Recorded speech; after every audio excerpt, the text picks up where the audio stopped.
Another great edition of the Locker Room. We coming in with a special guest, Bobby Mack with us. You know, what's up, the host, the life coach. We speaking out at the pastor, as you know, last week. He was anointed last week. They gave me a little something. We back. You know, we ready to get B and still gonna help me get the dreams of getting my own. The lady, she don't like doing all that all the time, but we're gonna work her. So without further ado, the Locker Room. We got the worldwide reverend, and I'm glad that Bobby Mack is next to you because y'all will be hosting a panel and be part of a panel with boys acquainted. I mean, talk to the world, Mac. How you feeling? It feels good, man. I mean, this is what we work for. This is D because what he do for me. No doubt. You know what I mean? I can't forget what he doing and what he continue to do for us, and just to be on the panel and then what they continue to do in his life. It's a true blessing just to sit beside her and get to know her right here, right now.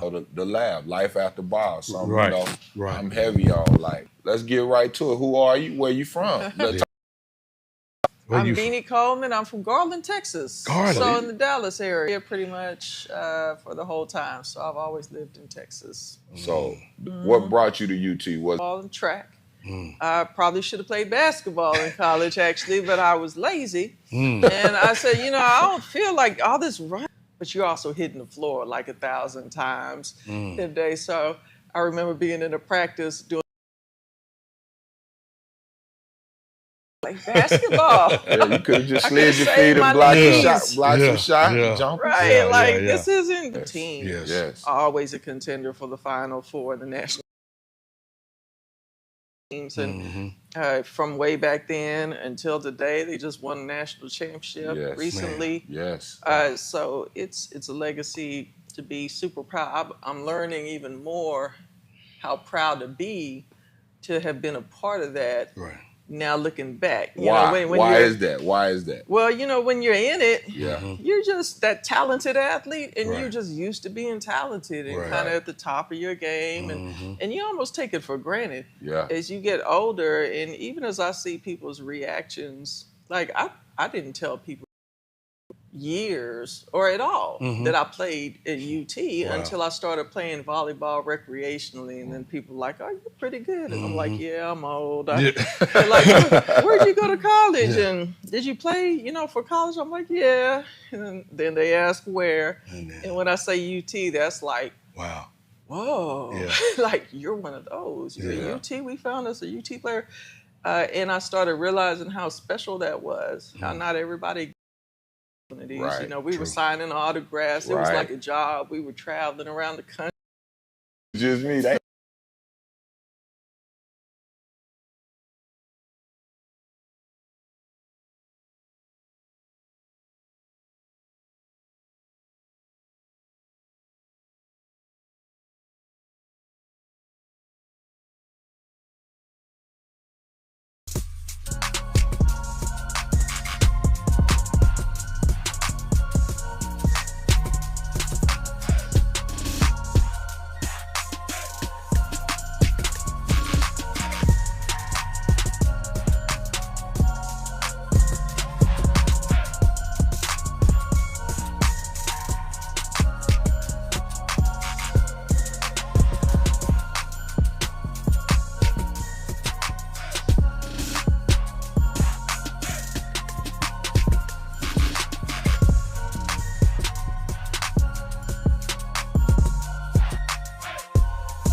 Right back at it, Locker Room. Sorry about that. Technical difficulties, you know, they hating, the world is hating, but the Cowboys is great again. So we already knew this was gonna happen. Two games. The Cowboys is back on the map. Two so sorry the teams. internet and everybody in the world is tripping right now. They don't want us to shine.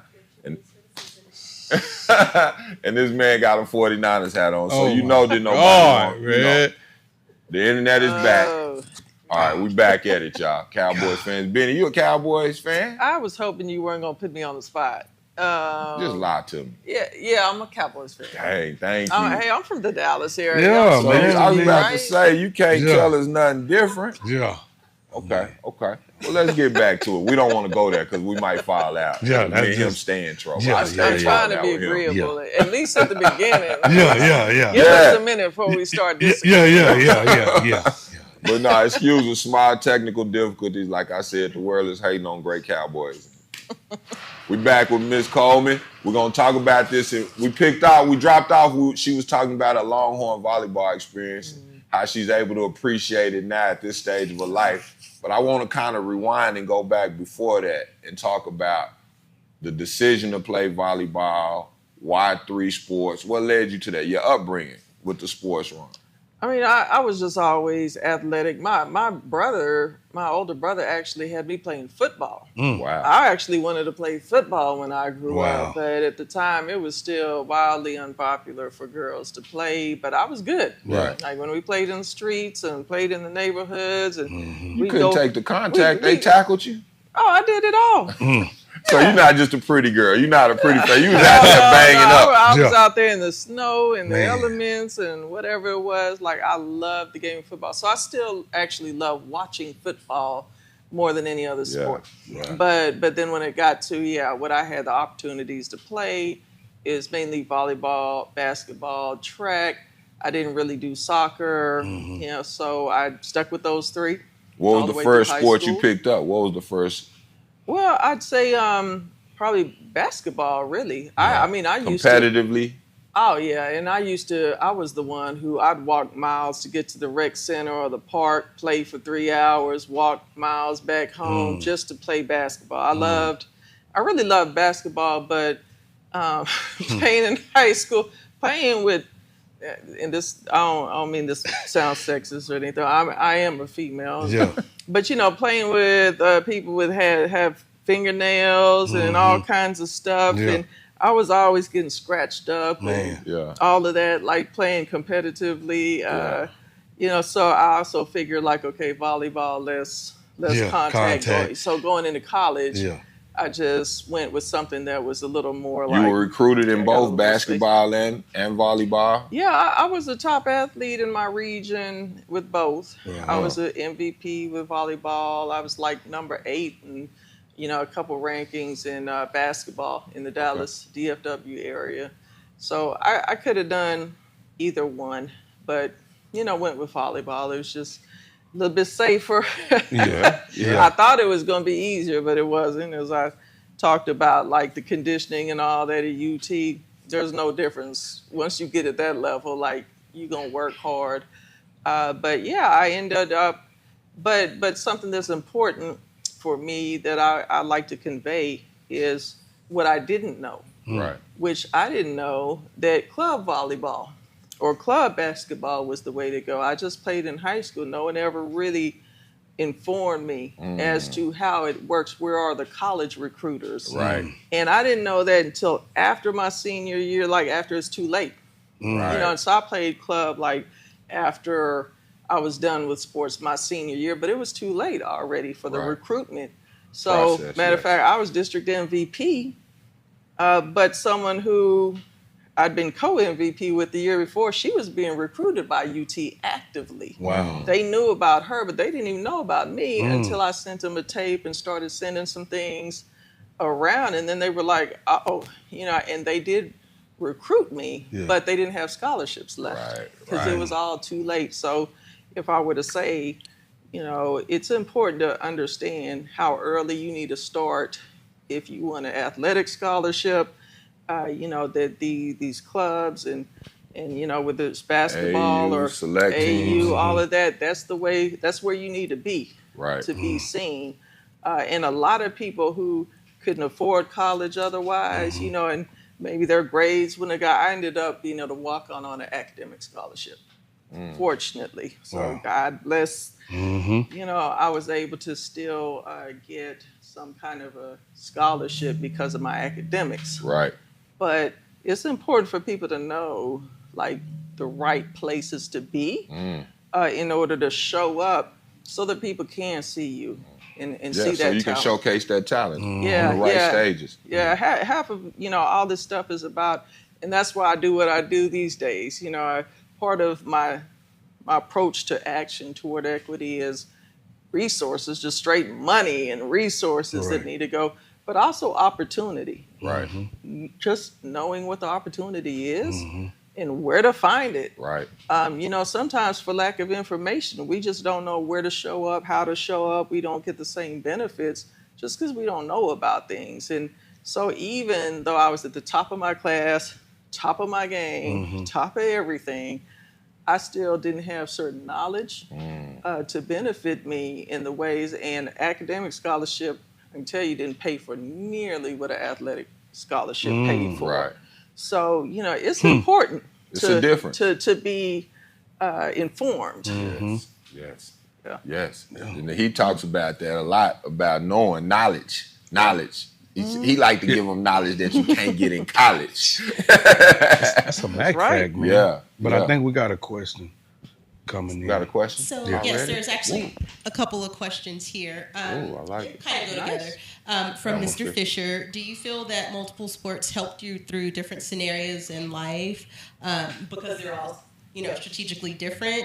And following up on what you were ending with, how do we make opportunity equitable for all? Oh, he got right to it. Elmer's one of our hosts, too. Yeah, he got He's right in to Vegas it. right now. Yeah, he having fun. You need to repeat the questions, and you got that was for me? Yeah, that was for me. Yeah. Okay. Yeah. Yes, if you could repeat the question. I remember the second Yes, one. ma'am. Do you feel that multiple sports or the 3 sports that you played helped you through different scenarios in life with them being strategically different?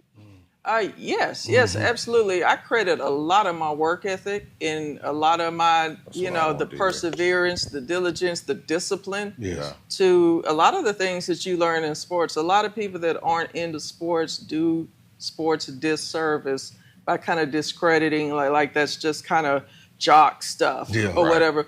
But the fact is it builds leadership. It builds discipline. It teaches you. And even as one of the best, you then get to a level where your hard work still has to be the thing that puts you over the top because everyone's as good as you. You get to college, you get to that level.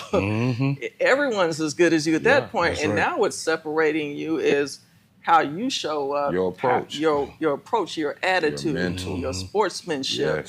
Are you marketable? Or do you have such a bad attitude that no one can really do anything with you because there's other people as good as you that are gonna have the right better things. Personality. They're gonna come through. People aren't gonna have an issue with you every day or getting you to show up. And so you learn a lot of things through sports that are character building, that also build the discipline for my work ethic and everything in life, and my dogged competitiveness. I'm just not going to let certain things get the best of me. Right. And I learned to leave it all on the field. And I do that every day with my work. I'm exhausted at the end of every evening, but I sleep good because I'm like, I left it all on the field. Right. I did everything I could do for as many people as I could today. And, now it's rest time, but I can rest knowing that I left it on the field, and for all the things that still need fixing in this world, I did my part, and I did as much as I could do. I love it. I love that. Great answer. So yes. Thank you for that. And great question, Fish. Yes. And so his second question was in regards to select or club ball. How do we make that equitable for all, since most of the time you're paying? Well, a good example, like one of the nonprofits that I've held was actually Austin Junior Volleyball. And they, as a matter of fact, Glenn Liskey, who's the executive director, he was my assistant coach at UT. Well, look at that. But he was an icon way back then. Like, he's been on the national scene. However, one thing he came to me in recent years with, he said, they've been national champions and the whole nine, year after year. But he was like, we're not doing a good enough job of reaching underserved communities. There's all kinds of talent in these communities. And he realized we're over in West Austin, we're way up north. We are not going out east and in places where and we're not making it affordable for players who can't pay to play, but have the talent. Like, they're still competitive. Right. But if you have some talent and, your family just can't afford, so we developed what we call AJV Future. Okay. And it's a satellite kind of program. And, they don't travel to all the national spots, but they hit the main tournaments. Right. There's still college recruiters there. They get to play and they get to work on a sliding scale, depending on their family income, in order to make it more affordable. Right. And so it's still, and then of course, if they're great, there's still scholarships through the regular AJV program where, they could get on the national select teams and all of that kind of stuff. And if they're willing to volunteer and help out during the tournaments and do things in order to sort of earn that keep in other ways, then, they're not going to be denied the opportunity to play. So I think, opportunity comes, one, from, information age, us pursuing the knowledge. Right. But it also comes from allies and people out there who start to become enlightened and realizing they haven't done enough to create the opportunity. And for those who do step up and they may not have the answers, they may not know exactly how to do it, but by them coming to us and coming to the community and saying, I may not even know how to make this work, but I know we're not doing a good enough job. Right. And working together, teamwork, always makes the dream work. Always makes the dream work. I like that right there. I like that. So let's take it back, Parenting, home. We always like on the locker room because you deliver the substance we want our people to know about. What was your upbringing like? What was your home life like? Where does the work ethic, the sports, who does that come from? Mother, father, grandma? Big brother, older brother. It's the village. It really is. I mean, but as far as family, I would say a little bit of everyone. My father was the one who was focused on education. Okay. He was a provider. He he grew up picking cotton. And he lied about his age to get into the military even a year early so he could get into the military, of course, see the world, but just get out of his situation. That was the way out back then. And he did that, and then he was twice retired. He retired from the military after 20 years, and then he went to work for what's now Raytheon, retired there. He's chilling. He's got 2 retirement checks and all the benefits and everything. But so he taught how to provide. He was always concerned, and to this day, every time I go there, he's asking me, well, you got a retirement plan? Or what you doing? He keeping that on. Busy? You need a place to stay? You can always come back home. That's one of the things he talked about with his former career, having a retirement plan and exit strategy. You got to have one, man, because, so when you, even when you're making a business plan, you got to have an exit. Right. I mean, even planning, period, you need an exit. Yeah. And sometimes our parents don't see us enough, and that's why they ask us this. It ain't like hey, Dad, guess what? I got an exit plan. And so he gonna assume, do you have one because he have one? Right. And sometimes a lot of our parents want us to follow in their footsteps, but not all the way. They understand that life change, business change, and just life, period, in itself can turn people different ways. Everybody ain't gonna move the same way, and if they was, they moving the wrong way. So you know what I mean? So we as people always, and this goes for everybody out there, I don't care if you at your job, you need to have an exit plan. Yeah. For real. True. You listen, these days and times, we don't do things forever. Especially working. You know what I mean? And I had an old man tell me, I said, OG, man, how you doing? He was 65. He said, if I wasn't doing right, that means I didn't do it right. Coming, working through all of this. He said, that means I didn't do it right if I still got to work like the way y'all, the way people are working. Then, but exit plan is the way to go for me as well. And I had one too. I retired at 45 from just coming from the union, but I said it to myself over and over. And I just I use it as an affirmation, you're going to retire. Yeah. You're gonna and you got to think about that. And then as an entrepreneur, you especially, when I work for Austin ISD or if you work for the government or an employer, you might have a 401k or teacher retirement system and stuff. It's just, you don't even know it's built in. You just get your check every month and all that stuff. So it's taken care of. When you become an entrepreneur, this is very important because when a lot of people that I know also want to be entrepreneurial, they want a contract, and whenever I do that, I always educate. Because I'm like, I'm not going to let you just go out there and get caught up on the back end. I'm going to let you know, if you want a contract, we can do a contract. You'll get all the money. There you go. But Uncle Sam is going to come back and get his 30%. So then, I can walk you through how to write things off or some other things or your retirement or, there are other ways to invest in ways that you can take off your taxable income. But at the same time, you got to educate yourself on those. If you want to be an entrepreneur, like I'm almost 50. And I'm really starting to think, well, I've been able to pay myself a salary. Awesome.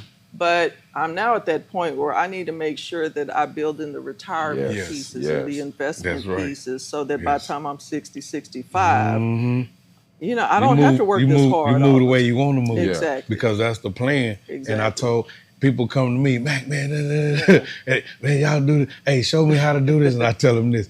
There ain't no one-sided coin. Right. There ain't no one-sided piece of bread. All the grass don't grow the same height. There's levels to this. Right. So you need to see the other side instead of the top side. Because the top side, you can make that look so beautiful. But the other side is where the state and the government and all that got they little coins in there too, like you said. They will come get they coming. Oh, that's a guarantee. And they coming. Just like she said, if you're not planning for that, if you're not planning for that, but if you ain't planning for it, they are. Yeah. So you need to educate yourself in that area of like, okay, so this is all peaches and cream. What's that under there? Yeah, that's that crust, homeboy. You didn't see that. Yeah. So you just got to understand that that's one of the ways to go, though. Yeah. So Mrs. Bobby Mack has a few questions, but I'll start with this one. B1. What are some ways we can build an equitable table within our own community?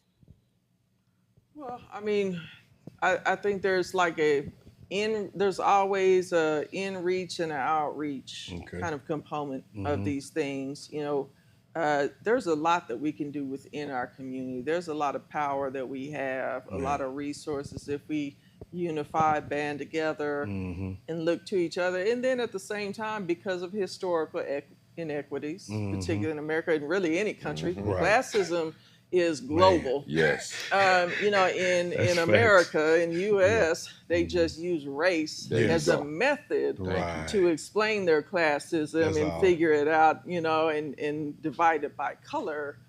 But whatever it is, we need others from also other sectors, and so it takes us connecting with each other. I think first and foremost, and I see some really neat stuff going on in Central Texas right now with the particular Black community and a lot of just alignment and people just getting really just elevating the game and how we work together and how we also realize that, there's plenty of need to go around. Just because you do something similar to me, I don't own this space. Let's keep working together as best we can. That's and the mindset maybe here, our boy. events, we accidentally planned our stuff together at the wrong time. Right. It's not the wrong time. Let's just co-promote and do the best we can. Assume good intent, keep going. I see more of that going on. And then at the same time, We need our allies. We need those who historically have kept the power, kept the resources. They're sitting on it. Gatekeepers. And they don't even know what to do with it. And for those who want to do something to even the scales, you know, who realize there's something wrong with this, we need to be there and ready for them. And, you know, I've heard a lot of different things on that. You know, in some cases, I get it if, you know, sometimes we're a little tired and we don't want to have to educate everybody. I get that, but some of us have to sometimes. Because the fact is that other folks may know there's an issue. They may be sitting on resources and opportunity and all that, but they also don't know how to operationalize the stuff in our community. They don't know how to reach our people in our community. They walk in our community and people gonna drive them right back. They like, you can't come connecting with us. They have to work through it. They don't know necessarily what exactly works, but if they're willing to do what they're willing to do, take them for what they're willing. Hey, I'll take whatever you're going to give me, or whatever you're trying to do. I will put you to work on behalf of my community to even out the scores and achieve more of that equity to where, you know, more of us are receiving the benefits being in the society that you've been, you know, receiving all for hundreds of years. And to the extent that people want to be put to work, I'll put them to work. And I think it's big, like the biggest component of that is unity. Like I think the more we come together in our communities, the more we'll be ready for those opportunities because everybody be in their position to play their role. You know? And I think our unity, and he's been a big part of this. I like to big up my brothers. Like with this restaurant and him speaking Mac Facts, it has brought a lot of businesses, a lot of people together that are like-minded, that understand it's enough for all of us to eat out here, you know, and be successful. So I think that's the biggest thing moving forward with changing it in our community. Because like basketball, I got the gym space. Somebody else should have the team. Somebody else somebody else has the sponsors. It's roles to play in this. And I think once we identify our strengths and bring that together, it'll make us even better and more presentable to those sponsors and those people that want to help, the gatekeepers that you say that want to make a change and see that we've been neglected for years. So our unity is a big component to that, though. It is, and that's something that, regardless of what sphere I've worked in, or white, black bureaucracies or whatever it is, I'm like, these elected officials, these leaders, if we come to them and want them to sign on the dotted line, approve something, make something happen, and they see everyone's disjointed and not on the same page, they're going to back away. But if we come to them and they see everyone saying the same thing, preaching the same message, they're going to sign on, they're going to agree and like, because it's safe. They're not going to get in trouble. So you don't even have flags or nothing. I don't even have my flags tonight. That's my fault. Forgive me, boy. But the safe, what you said, the flags are for to repeat that information. What you said is when we unified, it makes them feel safe and comfortable. But it makes us feel better too. I feel better when me and my brothers are communicating on a proper level. It does. You know, my brothers and sisters. Like we've sat down over the city of Austin and planned out some great things that we still speaking into fruition. But our unity is important. And that's one of the things that we want to do with the locker room. Bring people like yourself in front of the world so that they can see we can all sit down and make this shape.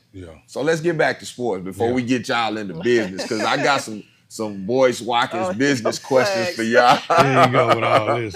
Do-Right brought the flags. We got to have those. So back to the sports. You came up, when did you graduate high school? 93. So you a baby. You younger than me. I'm 91. So you came in after I'm a baby. 2 years. Anything under him is a baby. Look how he say, I'm just letting you know that. You came out of Dallas with a hot era. That was the Jimmy King, the Headache, Stephen Smith, Mario Bennett. Man. It was a good era of basketball. Oh, yeah. Why University of Texas? Quite honestly, it gets back to, it was a little bit of limited choices because of what I went back to what I didn't know about how early to start. Now, I had boxes full of letters from universities. That was based on my academics. So I probably could have gotten an academic scholarship to any guy had Harvard and Oxford and all the, Ivy Leagues and everything like that. But that's overwhelming too. You can't respond to all of those. Like, how do you even start to pick? You're still a kid and you don't know anything about any of these universities really. And I didn't have a family that was like, oh, we're a Princeton family, we're a Drake family, we're this family, so I didn't have that kind of knowledge, influence or anything like that. So I just saw boxes full of letters. And then on the sports thing, I described that a little bit in how I was late to the game. And so by the time I actively started sending out some tapes and doing what I could do, caught the eye of like UT, A&M. It came down to UT and A&M actually. And because this is public, tell them. I'm gonna tone down the story just a little, but I weighed the pros and cons and all of that. Largely I'm a city girl, so also I couldn't see myself out there in country, Bryan College Station. Oh man, that one little town. And I'm a little bit introvertish, a little bit of a solo. Kind of a creature. So they were telling me about all the traditions and everything. And we all do this and we all do that. And I was like, y'all are completely deterring me from coming here. I don't want to do that. I don't do none of those. But then little did I know, of course, you go to UT, which is huge, and nobody even looks at you when they're passing by, much less speak. So it's like, okay, did I have to do this extreme or this extreme? There were some other colleges that wanted to recruit me that were just, D3 or D2 and really wanted to convince me that they, would be great. And I just, it came down to UT and A&M. And facilities. I did the pros and cons, but actually that's another thing about like what I do to this day, and even like the African American Leadership Institute and attendance that caused me to finally say, okay, I'm just gonna do it. Because I came down here during high school during track. I would make it to the Texas relays in the long jump. And the way Texas relays looked, I thought that's the way Austin looked. The city, I tricked you. You're like, I love it. Shout out to the Texas relays. And I got here, and I was like, I got on the phone with someone. I was like, where are black people? Like, where are we? Like, where is everybody? Where are all the people that were here? That looked like my community and what I was used to. I felt that energy and everything. And it was gone. And you would just be happy just weeks apart to see something. You'd be so happy, like, I have to say hi. It's so good to see you. I don't even know you. But I just know, like, they had y'all isolated on that campus. Man, they had y'all isolated. I'm sorry, baby. I apologize. And the city only had at that time probably 350,000 in Austin at that time. Period. And period. All together. We used to drive from one side of town to the next in 15 minutes. Right. 15 minutes everywhere. Exactly. You know what I mean? You remember? Yes. Yeah, so I understand exactly what you're talking about, because the relays, you'd be like, oh, I'm finna kick it. This is Atlanta. You thought it was Atlanta. I'm going to Austin. Yes. So that played a role in it. That played a role, and then I got here, and it was like, whoa. And so, quite honestly, 28 years later, after me asking that question my first week here, everyone that has come from outside of Austin asking the same question: where are black people? What do we do? Where do we go over the weekend? And all of that.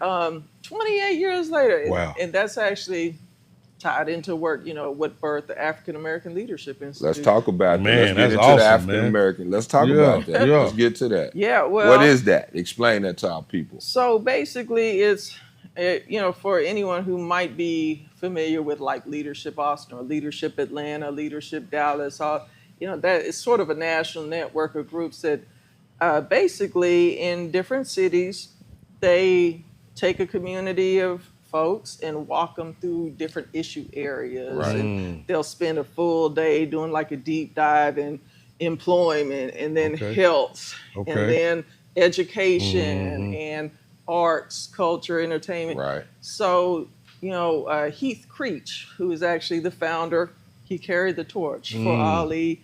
We say Ali for short, African American Leadership Institute. It's a play on words, like Muhammad Ali. I like that. I like it. Thing. But Heath Creech has been a visionary in the Black community in Central Texas for a long time. He helped start the Urban Music Fest, actually have them during Texas Relays Weekend. The Heritage Council that does the parade and not the parade itself, but the HT event. Like he's MLK, part of those groups that birth those big ideas. So he emailed me in 2020.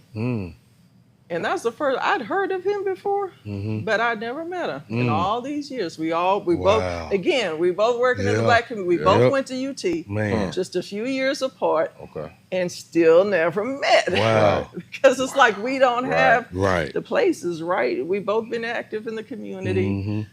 So either way, he reached out to me. Link up. Yeah, he said, told me about the idea for Ali. He said he'd done Leadership Austin back in 2001. And back then, they were saying, oh, we need one of these, but for the Black community. Like, to tell the story of all these different issue areas, but through the Black community lens. And for 20 years, he tried several times to get it started with different groups. Because he's not the implementer. Right. He's the visionary. He's a marketer. That's a role. That's a position. That's a role. No, he's his zone of genius, marketing, design, graphics, beautiful graphics. When you go to alieaustin.org and see, that's him. That's his lane. Yeah, that's his lane, exactly. But he knows like implement programs, but he knew this needed to happen. So he tried several times. Then he got to me. He told me about Ali. I coupled it with the issues of we got a declining Black population in Austin for 45 years straight. It's been declining. Austin is the only large urban city in the U.S. where the Black population is declining as a percentage while the rest of the population is growing. Man, say that again. I need a flag on that. That's the first flag. Yeah, there Austin, you go. In the United States. 45 years? Austin is the only large urban city in the United States where the Black population as a percentage is decreasing while the rest of the overall population is growing. That's crazy, man. Wow. So something's going on in Austin. Oh, man. Right? Oh, yeah. And so as nice as people try to be here, something's going on. You see 45 years of decline. Wow. You see that we're that exception. And, and we knew, anecdotally, it's the same question. Right. It's, where are Black people? People come here and don't find community, so they go to another city where they find it. That's very true. They go to Houston, Atlanta, Chicago, Dallas, anywhere else where there's a Black community presence, but we're all like fragmented because Austin, and that's part of what we learned in Ali on the first day, is the history of like death by 1,000 policy cuts. Wow. Every time we started to build a community, and we did, we were in Wheatsfield and Clarksville and building communities, and every time they got displaced and moved somewhere else. And then we know about the 1928 plan, but it started before then. And then even since 1928 plan, once again, we're being displaced with property tax, again, policies that start to drive us out of our neighborhoods and fragment. And now we're sprawling all over the place, but we don't have a district. But we just go. If your family come into town, we don't have a place where it's like, this is where we gotta go. Right. And see what's going on. And you just walk up and down the street. Well, we got Tater Q now. Y'all know we come holler at your boy. But but go ahead. It's funny you say that because check it out. The Black, what they call it, where you, commerce? Black Caucus or the Black Commerce? Commerce. Chamber of Commerce? African American Chamber of Commerce. Austin is in Pflugerville. Right. It's not in Austin. But the Black population is moving to Pflugerville. Yeah, the numbers are here. But I'm just saying, like what she said, They moved here instead of. She's exactly so tell right. me this: how do we change that? Is it a possibility to change that in Austin, or is that just what it is, and we're forced already out to the suburbs, the new cities, the Mainers, the Pflugervilles? I think it's UT, in a sense, and I don't want to put it all on them, but you got to understand something, man. And let's all just take heed to this. All right, I'm just gonna give you a little something. Houston, Dallas, even San Antonio got pro football teams. Got pro sports. Got pro sports. Austin, only they got is UT. The reason why his funky Dallas Cowboys can't come down here and practice no more because there was an orange and white game with the Dallas Cowboy practice. They didn't show up to the orange and white game. They showed up to the Dallas Cowboy practice. Y'all can't come in no more. No competition. Nuh-uh. Even when Nolan Ryan with the baseball, they said, no. Where you at? 79. Wow. They don't want, they don't want nothing. Even my Spurs, they moved our G League team out. Yeah, no doubt. Ray McComb wants to come here for football. We don't care how much money you got. We got billionaires down here. So you think that is contributing to minorities being displaced in the city of Austin, the University of Texas? Oh. And I pose that question to both. Woo. Yeah, well, for one. Ooh, she said, yeah. She raised the flag.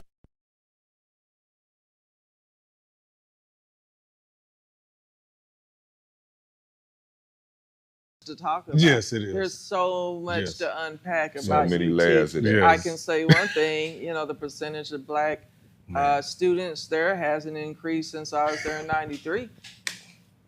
Has not increased. It hasn't increased. Even with Vince Young being the great Vince and winning the we've always had sports. That's where we all were. The athletes were most of the black population there, and then I knew a few others and they might have been in, some sororities and fraternities, but it was just small. Like we all knew each other.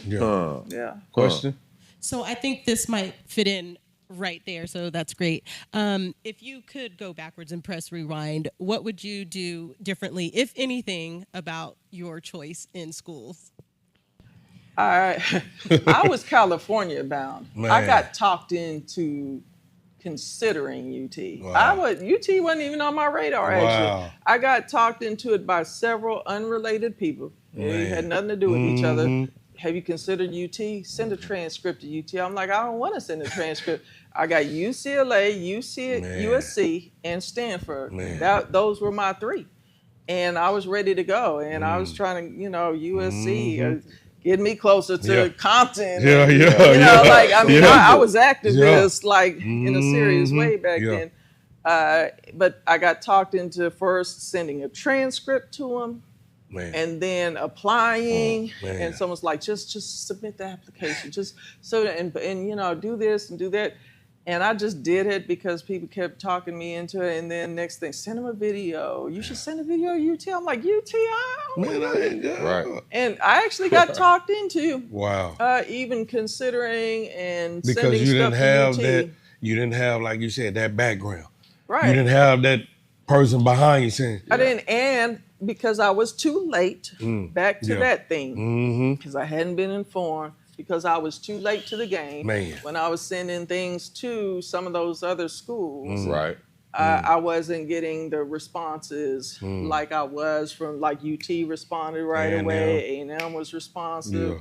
And so then I started going with who was responsive. Right. And that was a very small subset of Texas universities. So, I, again, nothing like knowledge and getting started early and understanding how systems and processes really work to get to where you want. Because I would have been in California. I probably should have been in California. I say that. And I don't know if you were one of the first ones in your area to be recruited volleyball-wise, but basketball-wise, it was like that for me. I was one of the first ones. So when the Georgetowns and all the big schools came in, I really didn't have guidance until after it all happened. You know, I had some guys come back tell me how I left money on the table and opportunities on the table. Yeah. But I was into going to the school I liked the most, and not going to the school that liked me. The girl I should have chose the girl that liked me the most instead of the girl I liked the most. You know, yeah. Lack of knowledge. Yes, that's it. You'll make some of those crazy mistakes. Luckily, it worked out in a good way, though. Yeah. But let's get back to the changing of the culture and the community. How do we get that off of us? That stigma, that UT. How do we build, or do we need to leave Austin and build these communities? Because one of the things that I'm pushing for right now is like closing one of the high schools in my area and making it a 9-10, combining the schools, making one of the schools a 9-10th grade campus and making the other school 11th, 12th grade campus. We would all have 3-4 feeder schools that would provide, you know, the proper students, proper education. We would get our programs back in the school, from culinary, ROTCs to everything we need in our community. That would benefit our kids. But it's so hard to try to get people to get on board with that. And let me say this, one of those schools is historically white. Like some of those old school people from that school don't want to let go of that tradition and bring it back together. So how do we change that narrative? Like, how do we start? Because they've done it in Beaumont, Houston. They brought them schools together and it's benefited the kids in the communities. How do we change that narrative here in Austin, Texas? Things that prevent us from moving forward, I think, in Austin, and I've worked in the school systems and be honest, it's the locker room, BiNi. Yeah, I mean, one of the biggest things first and foremost is people just sentimentally being tied to their school in their neighborhood, but not understand things have changed. Dramatically. Seriously changed, and not being willing to adapt to the change or really embrace best practices that come from all over the state and nation that point you to a solution. Like, people's sentiments, it's interested with funding, with just about everything. What I've learned is people so scientific, data would show us, the proof, but they really ultimately make their decisions based on what they feel. Emotions. People who are decision makers, they still get stuck on how they feel. Yeah, that's really true. So why you shaking your head though? Why you shaking your head, bruh? Because she's 1,000% correct. Go ahead, B. Mac facts was that last week. Don't make decisions in the emotional state of mind. Yeah. But just to pick you off back what she's saying, the feelings and our decision making.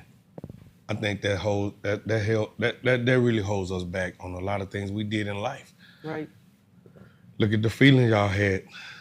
That if I could just get into y'all, you let somebody else make your decision.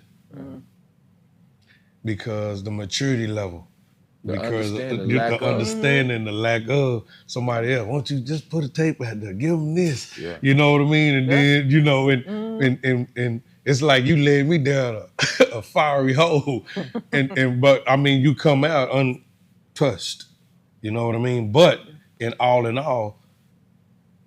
it was a feeling. It was an emotion. There you go. You know what I'm saying? And these people that stand, the people that sit here and still, I can't let it go. You're a hoarder. Yeah. Man, come on, man. You know God don't like that. Let it be free. Let things be who they are in this life. Let things do what they need to do. If they're giving you the resources, the status, everything. And the evidence. The evidence. It's that's like what evidence from here, evidence from there. The evidence shows. Say it. Throw you a flag. I throw it first. They giving you the evidence. Giving it to you, man. In today's society and settings, the evidence is showing, and everyone makes us go through great pains, and it costs a lot of money to churn out data and all of that, and everyone wants it, and everyone talks about impact and evidence and showing us evidence-based practices. Golly, but then they still, right, because even the research community is based on interests. So if you get some research studies, some evidence that even comes out for something, and these people don't like what it says, what do? Well, for one, they'll table that information if they can, so it never sees the light of day. Wow. 2, they'll come with another research study that now refutes with that one and say, oh, well, see, we've learned now that that's not really the case, that only in certain settings or anything. And the research, and it gets super tricky. Like, and I'll nerd out on this all day. I love it. How definitions for data points and things like that drive a perception. Wow. When if you dig into what it really means, it's not quite what the perception that it was intended to create, but people know what they're doing when they do it. And the way they word things, like you see these things come out in the media, I gotta say, you can't trust, even when people say data and research. You saw this during the pandemic. All day. Like, well, the data, well, I got data that says this, well, I got data that, and most people don't even know how to interpret data, which is also scary, like more people talking about that. But the fact is, ultimately, you're looking for data to justify what you feel. She eating. Your opinion. Yes. Your interest is you trying to push yours on. I believe this, so I'm looking for data that supports what you can create that data, though. Yeah. You're going to find it somewhere. Somewhere. There you go. Because someone who's like you, who has the same opinion as you, has created a data set that makes it look like, okay, this proves that we're right. That data, I got the data is like almost when I swear on my mama. You supposed to believe that because you put it on your mama? So you tell me you got data, so I'm supposed to believe that. I'm like... so it's true because you said your mama? Yeah. Boy, you lied on your mama so many times. Exactly. And lied to her. I'm like, so you don't even want to talk about that. But the data. Go ahead, baby. What's the question, Mom? So this is from Mrs. Bobby Mack. What is AALI's main mission? The main mission is, if 2 words, connection hub. I were to say that, with the fact in mind that we have this declining population, with the fact that that's symbiotic with employers saying that they can recruit Black talent here. They don't have a problem with recruitment, but they can't retain. People get here and then they leave. Because there's none for the state. They haven't been, because and it's not about what the employer's doing with it. People knew what they were signing up. They actually even knew what it cost to live here. So affordability is not the reason. Sure, it plays a part, but the fact is people came here, and then after they got off work, they said, hold on. They looked around and said, okay, now where do I go to socialize? We got to throw that flag again because we promoting Black businesses, man. So, we have got to provide a realm where our professional adults and young adults can go to come together and unite. And people are looking for that actively, but they're not finding. But it's not that we're not here. Like, this is right here. But we got to unite, though. We got to unite, baby. The pockets where people are. But because everything's sprawling and is more fragmented than ever, social media is maybe one of our best chances of people finding information in some kind of way about this event here, this restaurant here, this doctor over here, this esthetician over here, like the things that everyone's looking for. But Ali was created to become that connection hub that, for one, helped us to connect to each other, like-minded individuals in all these different spheres and areas of Central Texas that wouldn't have otherwise met each other are coming together. And it's this oasis of melanin, as I say. It's beautiful. There's relief. There's like a sigh of relief just when you get there, because for one, we don't have to explain what's understood, and we just jump right into the conversations and the community building. But also, we don't just connect folks, the Black community, to each other. We also, because we do the deep dives in the issue areas, we're talking about Central Health and Cap Metro and Project Connect. And if you're into education, where the school boards meet and on what day, if you want to get involved, this is where you can show up. The councils, the commissions, the advisory groups that over and over make decisions without us at the table. But they don't know how to get to us, right? And we didn't know that they existed until we saw something in the paper about a decision that's now already been made, and it's clear that it didn't involve us at the table.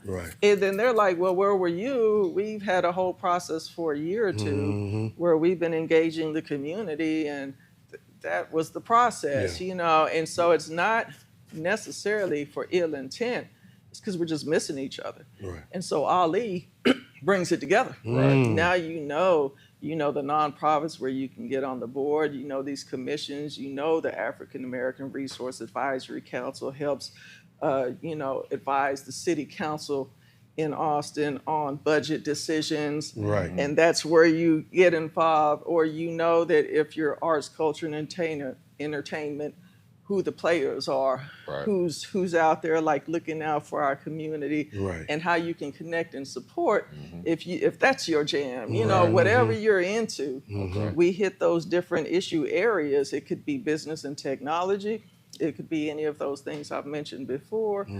And you start to learn where are the spaces to get involved to lend your leadership voice. And the more that we lend our leadership, and we're a part of decisions, the more ownership we have, the more we're going to stay. This is our community now. But if you feel like an outsider and you can never connect and you never know and things are just happening regardless of you, it don't take a year before people decide that they're going to leave Austin again. And we did a whole research study. We got firsthand data. Real data. For people that like the data. Okay? We got it. Because we knew that anecdotally, we knew that everyone gets here and says, we're black people. And that's a problem that's probably leading to this decline and the employer retention issues and all of that. But we had never asked the right question, which is why I gotta give a shout out to Mimi Styles and Measure for the care model. That's our baby, Mimi. What up, Mimi? Yeah, what up? I'm definitely giving credit where it's due. That care model, because the body of people who created the survey instrument for that study were us. We knew what questions to ask. See, in the past, people had asked, why are people leaving? And they would ask like affordability. Is it, schools? Is it this? Is it that? They never thought to ask is a lack of belonging. We knew to ask that. And when we did, that rivaled affordability as the top reason why black people get here and then leave, not just Austin proper, leave the area. Because they do not feel a sense of connectedness. So Ali is specifically designed to address the issue of connectedness, not only to each other, but to the community at large, hoping that people will decide, okay, I'm now a part, I'm now rooted, I'm gonna stay. How do you see the progress? How do you see the growth as far as people being involved and as far as people staying and growing and building? How do you see the progress? Well, for one, I mean, you can follow the social media, and it's just growing like gangbusters. You know, it is like, I know LinkedIn, I see the numbers all the time. It's almost 2,000 they followers. Thirsty. We thirsty in this area. They thirsty. Because there's a demand for it. A lot of times we start programs and they're not successful because no one was asking for it. This one, you had a lot of people that have been waiting for it and using words like long overdue, like this is somebody just needed to do it.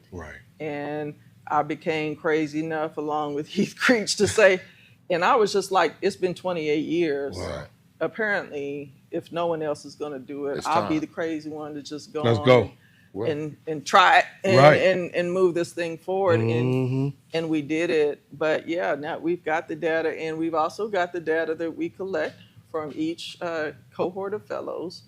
And we ask a question, we ask several questions, like have you joined boards or commissions? But also, were you considering leaving, and did this cause you to decide to stay? To get straight to the issues that we're talking about. And some people are like, I was never considering leaving, this is home. But, you know, empirically, we are finding a large percentage of those who were considering, because Ali, they decided that maybe this is a place they want to stay. And can grow. And can grow and see something. Because a lot of people like groundbreaking things and some people don't. It's just, it's everybody, if you went to a house and it ain't built, what's that? Right. A lot. But when it's built, man, look at all the, and you know what I mean? Good. There's just people like that. Right? Yeah. It's fun and this is new and different. Right. And my apologies earlier for saying AALI instead of Ollie. My apologies. But we do have another question. How do we create more connection hubs like Ollie? That's the beauty. They're already growing. They're already out there. Like I think of like Black Professionals Alliance. They were there before Ali. Man. And they were, but Ali, we kind of birthed in the pandemic. BPA was always there. They were doing something similar with the same thing in mind. They were just doing different components. Like they have a recognition thing. Right. They were doing a mixer. We're doing a cohort fellowship, and then we do the Black X conference.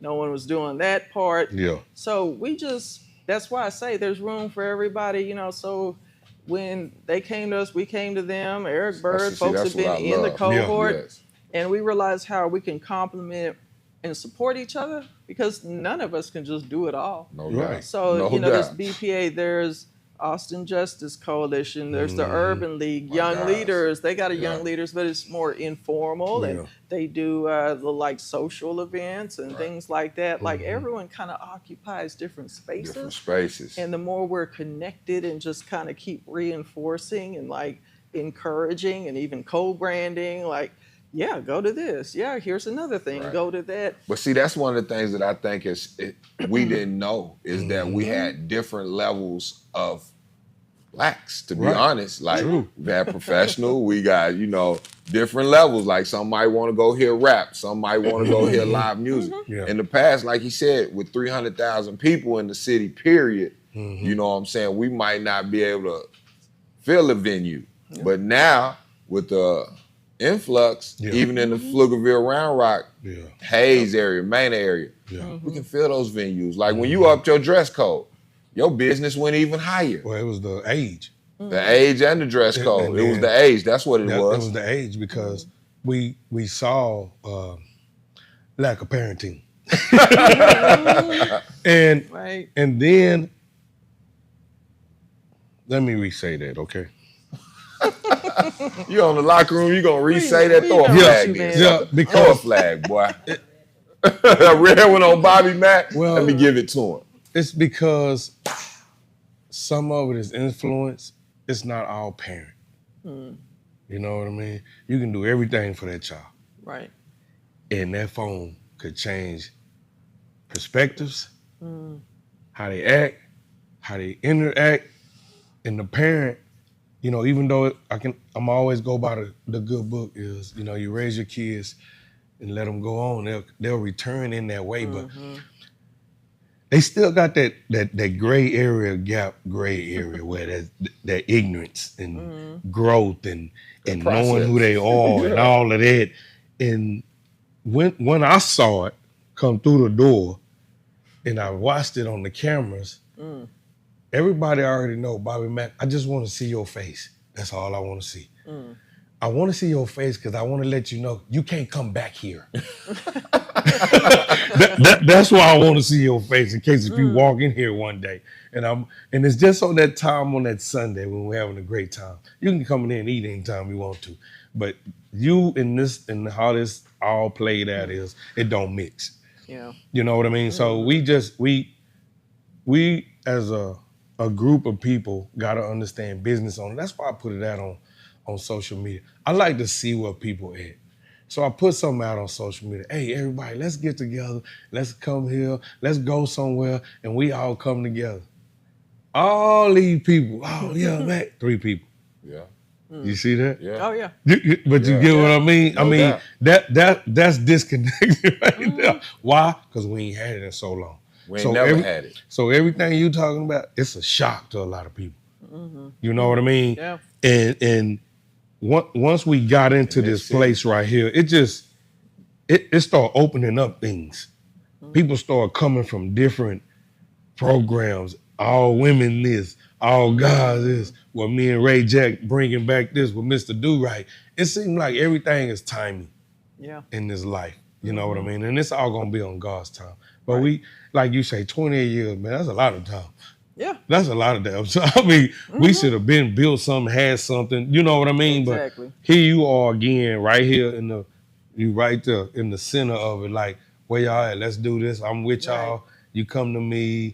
And how do that feel when, just all in all? I mean, being part of a real solution, it's big, and it takes some boldness. I mean, in 28 years, part of the reason is, and launching a program and hitting a home run with it successfully, it takes a lot of details. Man. The concept may not be rocket science, actually, but it takes a lot of back end, like Heath Creech, he saw when we started rolling, and I was writing all the emails, and he wanted to be included on everything back then. Yeah. He's calmed down from that now.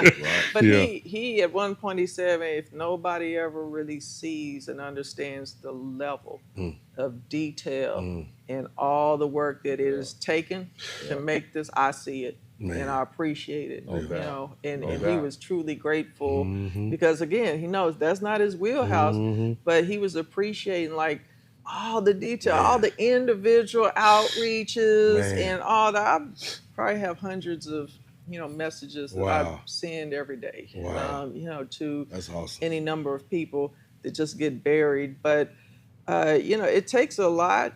And so it also takes someone being bold enough to just decide to be the one. Because quite honestly, in a culture that values humility, which is to be valued, but I think sometimes we overdo it, and it's like, oh, me? No, I wouldn't be the one.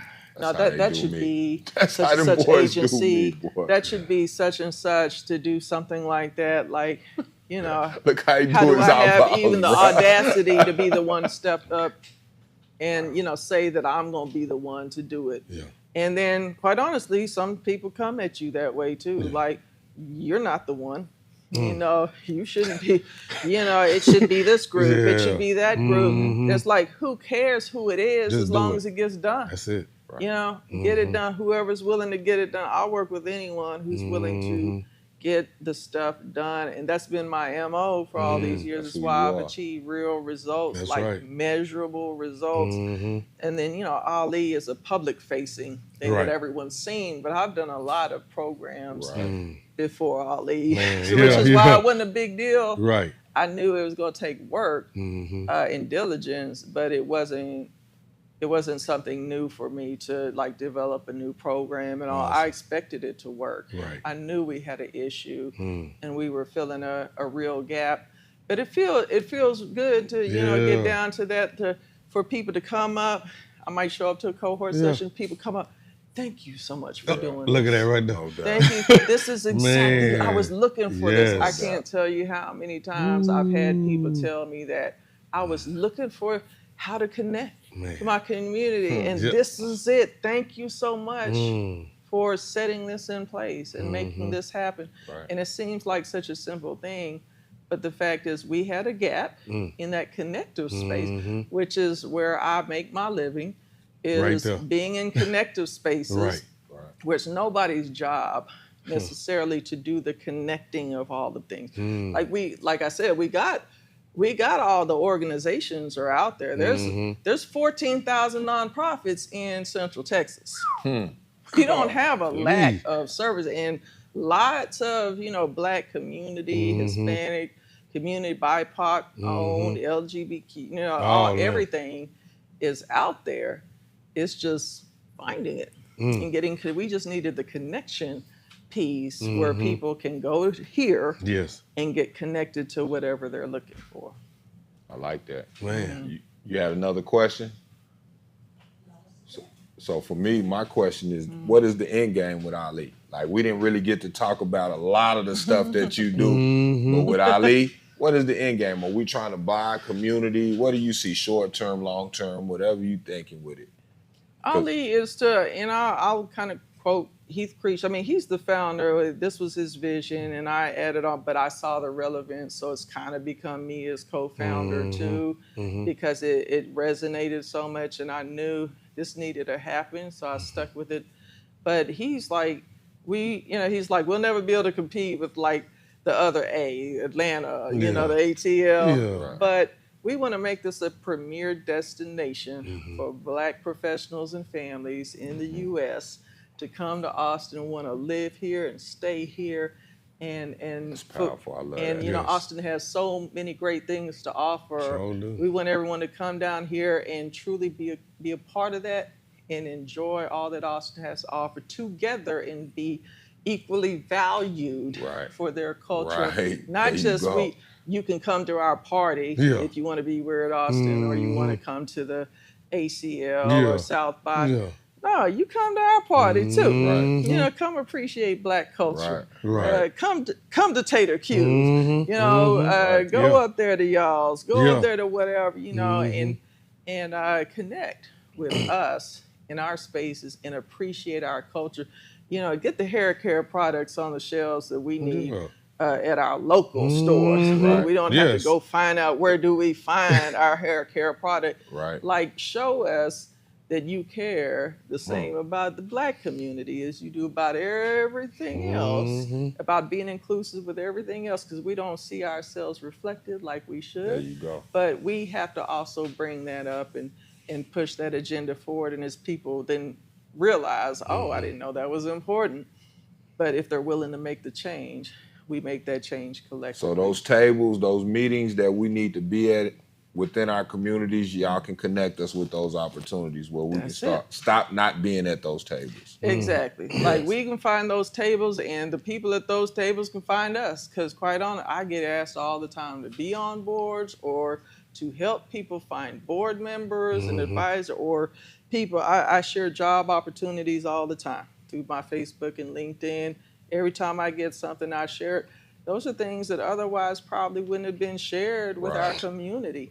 So it takes, and then I'm not the only one though that has that kind of connectivity. The more of us that are doing this, you know, or if you see my post, share it with some more people so that we can get more of us representing in all these little connective spaces and all these places, so that this can be our Austin just as much as everybody else's. I like it. And it's so crazy because they moved Juneteenth and all the main celebrations have moved out here to the Pflugerville area. So we've lost a lot. How do we restore that in the city? Well, you know, and there's things in pockets. Unfortunately, the Austin Black percentage is already down to 6% now. Say that again. Give me that number. 6%. You know, he like numbers. It's a 6% in Austin proper, in the city of Austin, unfortunately. 6. And of course, you know, we know affordability and all. Black populations are mostly moving east and north. So out to Manor, we're 25% of the population in Manor. It's the only minority city, and then Pflugerville. As well, it's up there. I think in the 20 percentile or something like 28, that. 29. And because affordability, schools, you know, and all these different. And Tater Q, we got those. And Tater Q is out here. Throw that out there. You know, so everybody that come up to Pflugerville, come up 685 come get some of that catfish. That's right.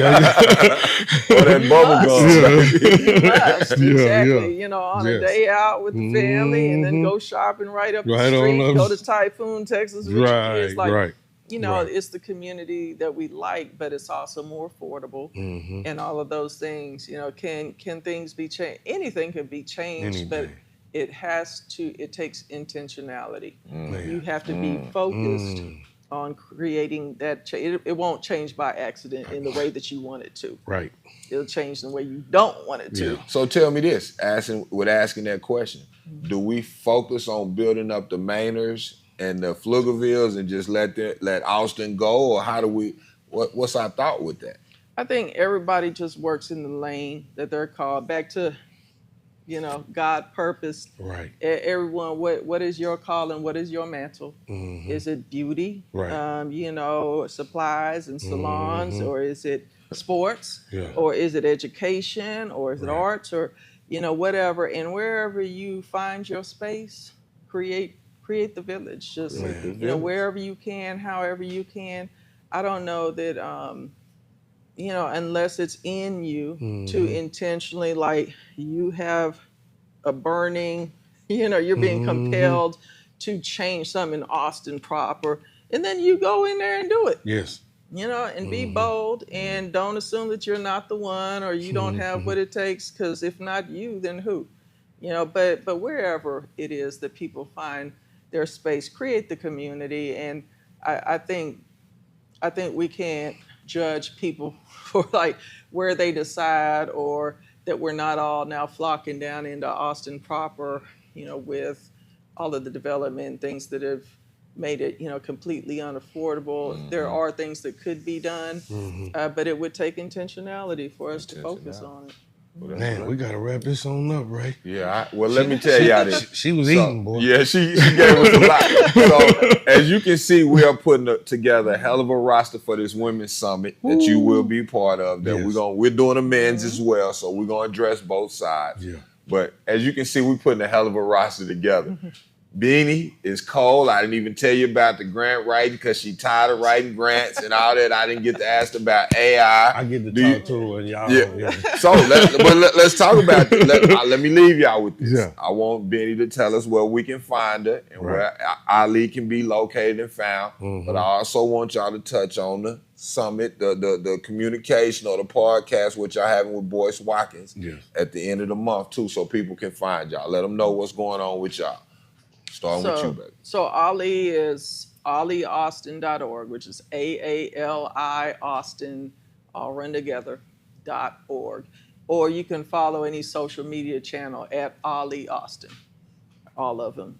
So search for Ali or African American Leadership Institute. You will find it. Perfect.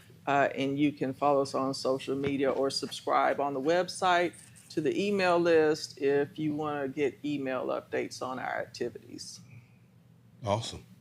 And so the September the 30th is me and the wife will be on there as a couple. They talking about wealth and all of that good things, and how two married couple, or how a married couple is in business together. And I got a lot for y'all. Boy, y'all better come on and buy your ticket, man, because Bobby Mack, when they give me that mic, they're going to all find out who I am and what I stand for. But it's going to be an amazing event. I already know it is, because these people have asked us again. We started on a little small, Richter scale with these people. And then we did a skit with David Banner, and then boom, the people liked us, so they want us to come back again, and we finna do it again. And it's fixing to be, it's finna be real good, man. I want everybody to tune in or just come to the event, get your tickets. If you don't have none, you can come up to Tater Q at 1202 685 Pflugerville, Texas. You walk in this door, get you some wings. Don't get you one of them brochures, sit down there and read it and eat them wings. And you can get some of that brisket too before you leave out that door. Yeah. But the main thing is that this is what we fixing to go on, and me and the wife finna go on and release everything, how we deal with each other and how and staying in tune as we work this business, because it's not for the weak. No doubt. It's not for the weak, man. No doubt. No doubt. So, here's the special edition of Locker Room featuring Miss BiNi Coleman and the worldwide Bobby Mack. Elmer Fisher, we missed you. Thanks for the great questions, my brother. Keep taking care of business, and we'll see you next week on the Locker Room. Wow. Stay tuned. Like and share. We love y'all. Have a great week and pray over the family. Love y'all, man. Thank you. Thank you.